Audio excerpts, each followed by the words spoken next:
history had shown that graphene wasn't possible to exist in nature, it wasn't stable, then many people didn't think to look for it as a true two-dimensional material. And Andre Geim and Kostya decided that this was not necessarily true, and so they went looking for it. And the way that they went looking for it was using, as you've probably heard of, the Scotch tape method, which involves sellotape and a piece of, not pencil, but of high purity graphite. How do we go from this layered material to getting a single layer, a layer that's only one atom thick, a layer of graphene? It's actually surprisingly simple. You need to use a simple piece of sticky tape, and we use the tape to pull the layers of graphite apart.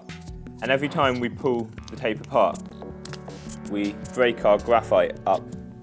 We're cleaving it, pulling apart the layers. So the pieces of graphite we had in here originally would have contained many thousands of layers.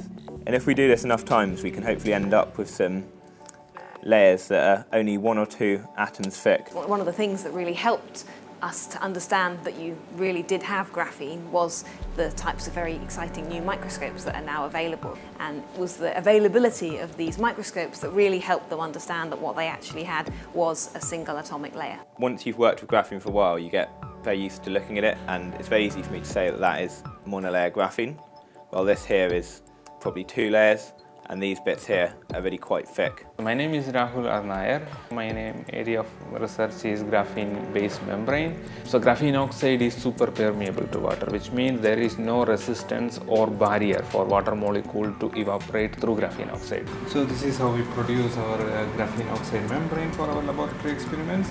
So we use this kind of porous support material to deposit graphene oxide sheet to make a freestanding membrane.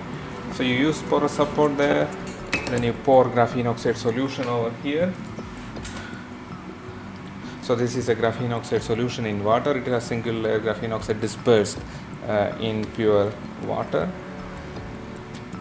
Then you use this water on top of this porous alumina membrane. Then you start pumping using a vacuum pump. Then you remove all liquid water through this alumina membrane, and your graphene oxide sheet get deposited on top of this alumina.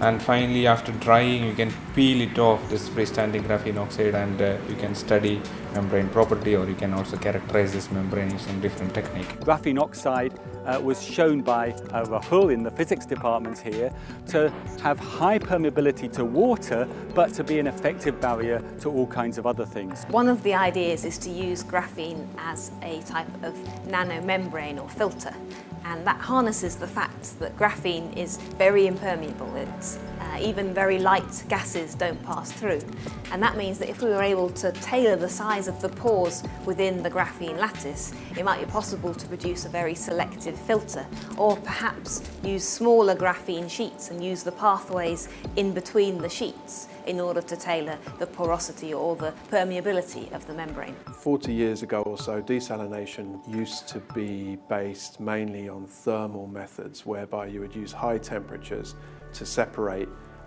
clean water from the seawater and extract it that way. That was high energy, it was high cost, and some plants in the Gulf still use that method, I believe, but it's not currently what's used now. So now there's been a growing trend towards, over the last 40 years, a growing trend towards use of reverse osmosis and membrane technology in provision of desalinated water, whereby you move the seawater across a semi-permeable membrane and you have the desalinated water on the other side of the membrane. And this can be a world of difference to what happens on a small scale in the lab and what happens when you have football fields worth of membrane area on a real plant. So there are many challenges to actually getting a new membrane material accepted and used commercially on an industrial scale.